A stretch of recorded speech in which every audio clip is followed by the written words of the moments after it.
Mobile glass card, battery replacement या हो mobile में कोई भी समस्या, तो आइए कनेक्टिंग पीपल पर, जहां आपको मिलेंगे वर्षों से अनुभवी व कुशल टेक्नीशियंस, कम दाम में mobile repairing, mobile software update व मोबाइल एसेसरीज, और साथ ही पाइए 9 वर्ष पर विशेष छूट। स्थान कनेक्टिंग पीपल, नए शहर के मध्य, शहीद पार्क, विक्रम मार्ग, फ्रीगंज। संपर्क 9713174111।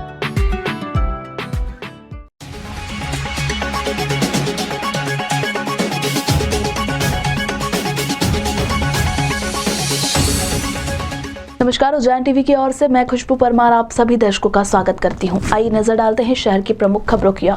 महाकाल मंदिर में जारी अनियमितताओं पर कलेक्टर ने दिए उचित कार्रवाई के आश्वासन। कोविड नियमों के लिए क्राइसिस मैनेजमेंट मीटिंग में लेंगे निर्णय। देश में कोरोना एक बार फिर तेजी से पैर पसारने लगा है। शहर में भी यही स्थिति है। बावजूद इसके महाकाल मंदिर में लापरवाही बरती जा रही है। प्रशासन मंदिर में कोविड नियमों का पालन कराने में नाकाम नजर आ रहा है। इसी के साथ परिसर में एक साथ सैकड़ों लोग जमा हो रहे हैं। अगर यही हालत रहे तो आने वाले दिनों में कोरोना विस्फोट की स्थिति बनेगी। निश्चित रूप से ओमिक्रॉन और जो कोरोना के केसेस बढ़ रहे हैं वो एक हमारे लिए गंभीर विषय है।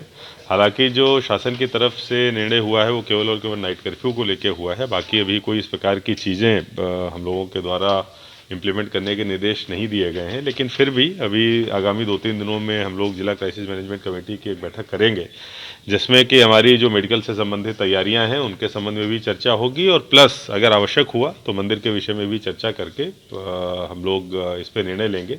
लेकिन अभी फ़िलहाल जो हमारा फोकस है वो वैक्सीनेशन के ऊपर है, और हमारी अस्पताल की सुविधाएँ जो हैं उनको सुनिश्चित करने की तरफ ज़्यादा है। बाकी जो प्रतिबंधों के संबंध में अभी मुझे लगता नहीं कि कुछ हमको करने की आवश्यकता है, लेकिन फिर भी क्राइसिस मैनेजमेंट कमेटी में इस संबंध में एक बार हम लोग विचार जरूर करेंगे। सर, बिना मास्क के श्रद्धालु अंदर बड़ी संख्या में आ रहे हैं सर, उनको तो रोका जा सकता है? देखिए, अगर ऐसी स्थिति है तो निश्चित रूप से जो है बहुत ही गंभीर है, और आज ही मेरे द्वारा मंदिर प्रशासन को इस संबंध में निर्देश दिए जाएंगे कि बिना मास्क के और बिना वैक्सीनेशन के दूसरे डोज के किसी भी व्यक्ति को, एक भी व्यक्ति को प्रवेश नहीं दिया जाए। अब हम लोग इस पे बिल्कुल सख्ती के साथ में 100% कंप्लायंस के साथ में काम करेंगे। महाकाल मंदिर में शीघ्र दर्शन कराने के नाम पर श्रद्धालुओं से रिश्वत लेने का मामला सामने आया है। श्रद्धालु ने पहले मंदिर के गर्भगृह निरीक्षक कमल जोशी और मुकेश गुजराती को शीघ्र दर्शन कराने के लिए पैसे दिए तो उन्होंने शीघ्र दर्शन करा दिए। ये शिकायत श्रद्धालु ने मंदिर समिति से कर दी। मंदिर समिति ने मामले में गर्भगृह का सीसीटीवी खंगाला तो घटना की पुष्टि हो गई। इसके बाद मंदिर प्रबंध समिति ने दोनों कर्मचारियों को तत्काल प्रभाव से निलंबित कर दिया। देखिए, एक जो शुरुआती सूचना मिली थी जिसमें कुछ श्रद्धालुओं के द्वारा ये शिकायत करी गई थी कि उनके द्वारा जो पैसा दिया गया था दान के नाम पर, वो दान पेटी में न डालकर, और किसी पुजारी का भी उसमें शायद इन्वॉल्वमेंट था, और मंदिर कर्मचारियों के द्वारा उसको रखा गया था। तो जो 2 मंदिर कर्मचारियों का नाम आया था और जो सीसीटीवी कैमरे की फुटेज चेक करी गई उसमें वो शिकायत सही पाई गई थी। उसके आधार पर 2 कर्मचारियों को जो है उनके विरुद्ध कार्रवाई करी गई, निलंबित किया गया है। लेकिन इसके साथ साथ पूरे प्रकरण की एक विस्तृत जांच भी हमारे द्वारा करी जा रही है कि किसी पुजारी का इसमें इन्वॉल्वमेंट तो नहीं था, और इस प्रकार की घटनाएं भविष्य में ना हो, इनकी पुनरावृत्ति ना हो, इस हेतु क्या क्या और कदम उठाए जा सकते हैं। ज्योतिर्लिंग महाकाल मंदिर में सशुल्क दर्शन व्यवस्था परेशानी बन गई है। बताया जाता है कि कर्मचारियों की मिली भगत से बैक डेट की रसीदें बाहर बिक रही है। एक माह में ऐसे कई मामले सामने आए हैं जिसमें दलालों ने बाहर से आने वाले दर्शनार्थियों को बैक डेट की रसीद बेच दी है। श्रद्धालुओं के एक समूह के पास बल्क में 100 रुपए की वीआईपी रसीद थी। पड़ताल करने पर मालूम हुआ था एक युवक ने उन्हें 250 रुपए प्रति व्यक्ति के हिसाब से रसीद बेची है। देखिए, इसमें पुलिस के द्वारा एफआईआर दर्ज कर ली गई है, और जो आगे की इन्वेस्टिगेशन है कि जो उसके द्वारा एक प्रोटोकॉल का जो टोकन था उसको जो इसके आधार पर दर्शन कराए जा रहे थे 250 रुपये लेके, वो कहाँ से मिले हैं, किसके माध्यम से वो बने थे, वो पुलिस इसमें इन्वेस्टिगेट कर रही है। क्योंकि एफआईआर दर्ज हो गई है, मुश्किल से 1-2 दिन का समय और लगेगा जिसमें सारी चीज़ें सामने आ जाएंगी, और उसमें भी अगर आगे किसी और व्यक्ति का नाम आएगा तो उसका एफआईआर में भी नाम जोड़ा जाएगा। अगर मंदिर के कर्मचारी का भी कोई नाम आता है तो एफआईआर में नाम के साथ साथ जो विभागीय कार्रवाई होगी वो भी करी जाएगी। बाल कांग्रेस के समन्वयक व अध्यक्ष ने प्रेस वार्ता के माध्यम से बाल कांग्रेस के उद्देश्य और योजनाओं को प्रस्तुत किया। बाल कांग्रेस के कप्तान लक्ष्य गुप्ता और समन्वयक नील प्रजापति ने कांग्रेस जिला अध्यक्ष के साथ की गई एक संयुक्त प्रेस वार्ता में बाल कांग्रेस के उद्देश्यों पर प्रकाश डालते हुए कहा कि यह एक सामुदायिक और सांस्कृतिक संगठन है। बाल कांग्रेस सामाजिक सांस्कृतिक कार्यक्रम और खेल प्रतियोगिताओं के जरिए किशोरों और युवाओं को सच्ची देशभक्ति की भावना से जोड़ेगी और सच्चे इतिहास की जानकारी देगी। 16 से 20 वर्ष आयु तक सदस्य बाल कांग्रेस में जोड़े जा रहे हैं। बाल कांग्रेस ने एक वर्ष में 5 लाख सदस्य बनाने का लक्ष्य रखा है।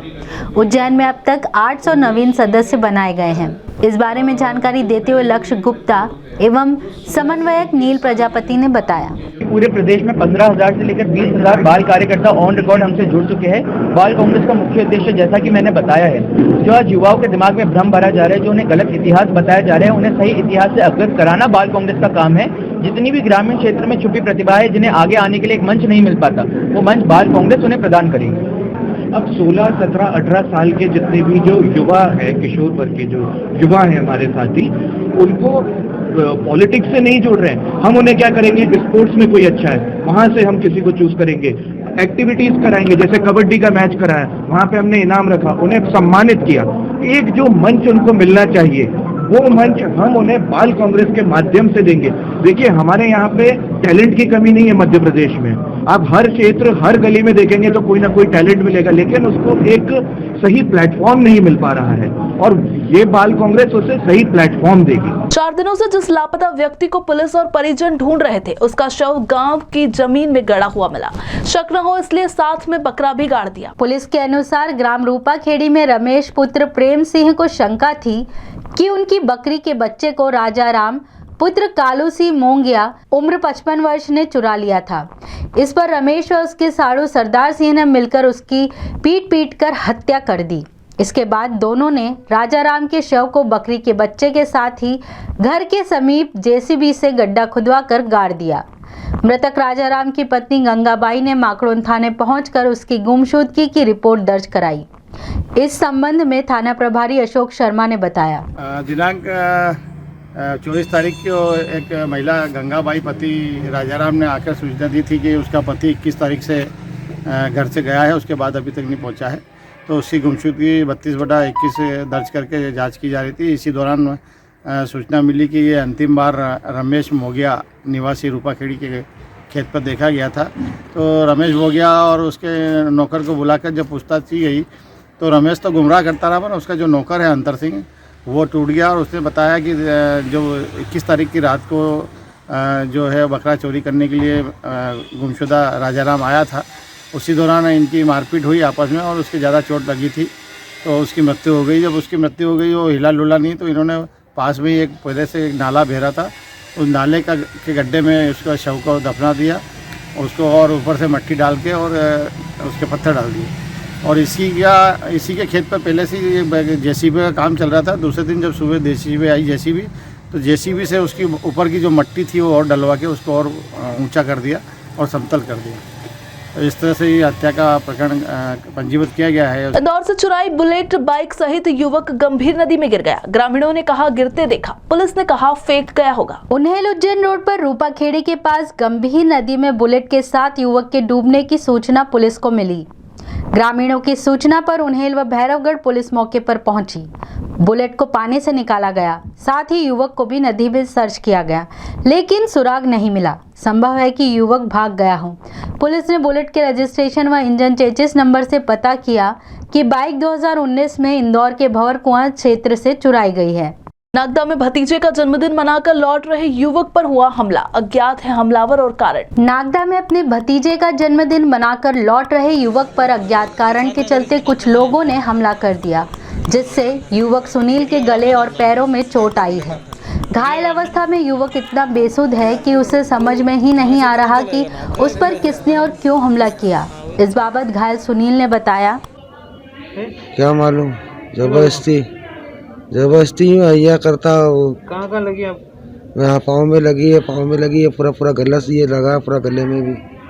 ये गले में भी लगी हुई है। हनुमान अष्टमी पर्व पर नगर के हनुमान मंदिरों में आकर्षक श्रृंगार के साथ महाआरती व प्रसादी वितरण किया गया। 108 हनुमान यात्रा भी हुई संपन्न। हनुमान अष्टमी के अवसर पर नगर के हनुमान मंदिरों में प्रातः काल से भक्तों के दर्शन का सिलसिला शुरू हो गया।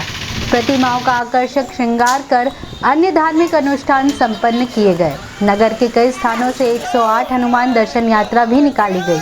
नीलगंगा से भी हनुमान भक्तों का एक दल शहर के 108 हनुमान मंदिरों के दर्शन हेतु रवाना हुआ।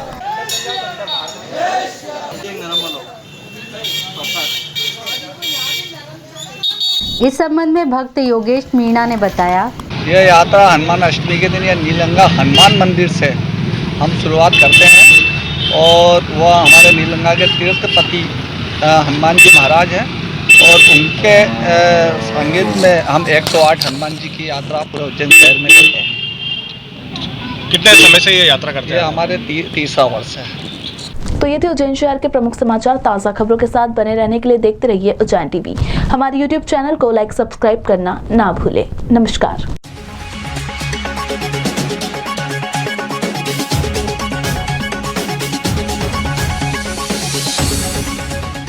Mobile glass card, battery replacement या हो मोबाइल में कोई भी समस्या, तो आइए कनेक्टिंग पीपल पर, जहां आपको मिलेंगे वर्षों से अनुभवी व कुशल टेक्नीशियंस, कम दाम में mobile repairing, mobile software update व मोबाइल एसेसरीज, और साथ ही पाइए 9 वर्ष पर विशेष छूट। स्थान कनेक्टिंग पीपल, नए शहर के मध्य, शहीद पार्क, विक्रम मार्ग, फ्रीगंज। संपर्क 9713174111।